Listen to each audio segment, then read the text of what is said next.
Her toes curled over the balcony edge. 6 years old, fragile legs trembling against the rail. I froze. The world narrowed to her small body swaying in the air, her hands clutching the iron as though it were the only thing holding her upright. "Stop!" My voice came out low, almost a whisper. She turned. Her face was pale, her eyes too old for her age. She gave me a look I will never forget, half sorrow, half resignation. "Mommy told me to disappear," she said softly, "because I'm in the way."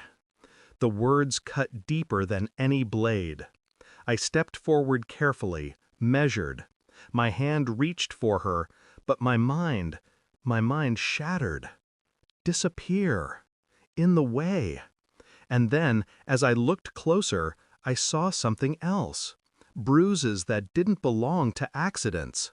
A stiffness in her jaw when she spoke, and a sadness no child should ever carry. Something was very wrong, and I knew this wasn't just about a balcony. Later, when she was safe in bed, I sat in the dark replaying her words. My sister-in-law had always been cold, but this was different. This was intent. A mother telling her daughter to vanish? I wanted to dismiss it, to believe the child had misunderstood. But the bruises spoke louder than denial. The emptiness in her eyes told me everything I didn't want to admit. I thought of the dinners, the polite smiles, the way her mother dismissed her interruptions with sharp looks. I remembered the phone calls that ended abruptly when I entered the room. The secrecy, the detachment. Had it always been there? And had I been blind? A quiet sickness grew inside me. Not just anger, betrayal. Because this wasn't neglect. It was something else. A choice. I began to watch. Not obviously. Silence is stronger than suspicion. I noticed how she flinched when her mother entered the room, how quickly she shrank into herself, like prey recognizing the shadow of a predator. I checked the phone records. Numbers dialed late at night, deleted in the morning. I traced one of them. A man. A hotel. The picture unfolded piece by piece. While her daughter battled a broken body and a broken spirit, she lived a second life, a double life. And the child? The child was an obstacle to be erased. My niece was not simply in the way. She was in the way of her mother's freedom, her secrets, her carefully constructed lie. Each discovery tightened something inside me, pulling it like wire against flesh. But I never confronted. Not yet.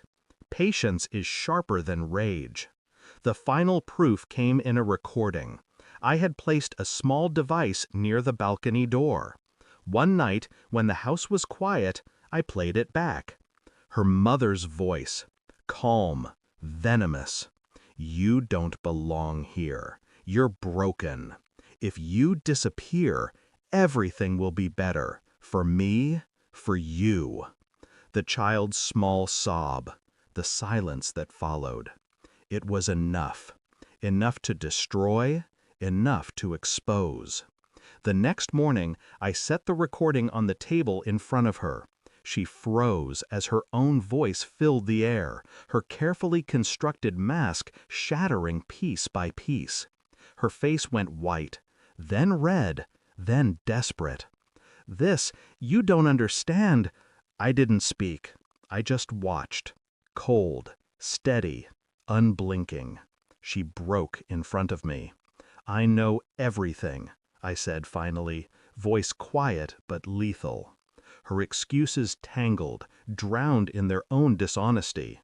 She pleaded, she reached for justification, for pity, but I had none left to give. I leaned forward, lowering my voice so she felt every word. "You tried to bury your daughter in silence. You told her to vanish. But now it's you who will disappear." Her eyes widened. She realized then that I had already acted, that copies of the recording had been sent to my brother, to the authorities, to the people who mattered. Her empire of secrecy collapsed in a single breath, and she knew she was finished. When they took her away, she screamed, not for her daughter, not for forgiveness, but for herself. I didn't watch long. I turned back to the child waiting upstairs, her small hands clutching the blanket, her eyes questioning. "You're safe now," I told her. My voice was calm, almost detached. She needed steadiness, not fire. And as she drifted into sleep, I sat beside her, silent. No pity for the woman who birthed her. No grief for the lies uncovered. Only clarity. Because some betrayals do not end with forgiveness. They end with exposure. And exposure is enough. She told her daughter to disappear, yet in the end, it was her own face that vanished from this house forever. Thanks for watching. Don't forget to like, share, and comment. Subscribe now to Cheating Stories Insight World for more amazing stories.